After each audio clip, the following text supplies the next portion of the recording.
Are you ready for Pulgar number 3? So we're going to be on the 3rd string, and we are staying in the A Phrygian scale, but we are starting on the G.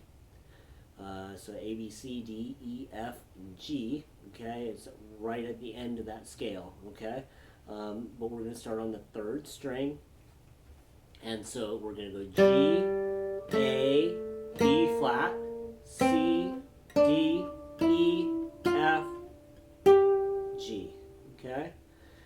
As far as the fingers, I would use your middle 2 for this. For G, A, B flat. For A, B flat, and C. 1st, 2nd, 4th.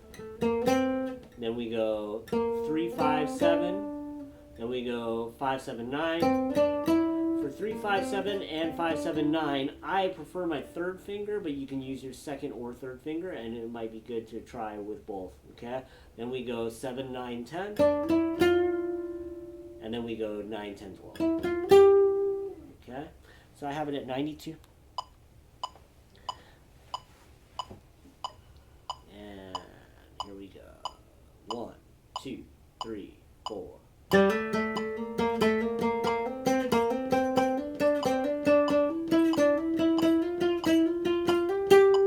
Again, 3, 4. So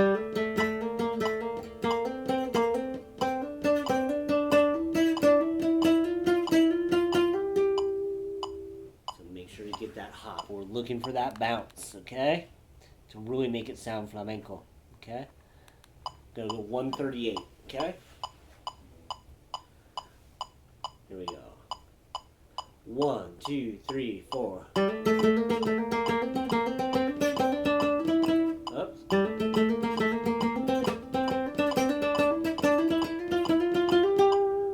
Try again. 1, 2, 3, 4.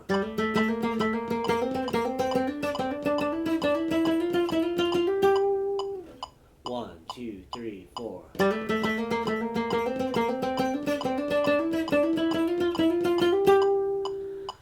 See that I have my index finger, like, if I go like this, my index finger is kind of on that 1st string.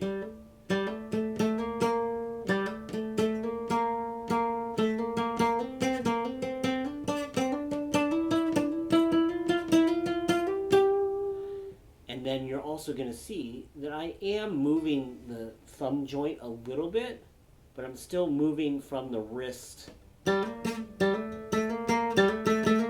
which more looks like a bounce. And what I don't want to see would be for you to bounce from your elbow. I can't even do that. You want to bounce from your wrist, okay? We talk about that all in all the Pulgar series, the quick studies and all that. And then of course I even address it in the actual paperwork too. So but it's super important. I'm going to keep on hounding on it every month, because if you don't have that right, your thumb work is not going to sound correct for flamenco. And yeah, it's crucial to really get that flamenco feel and sound, okay, and power. Okay, so enjoy that. And now with all the other Pulgar stuff, you have tons of work ahead of you. Have a great time working on this. Bye-bye.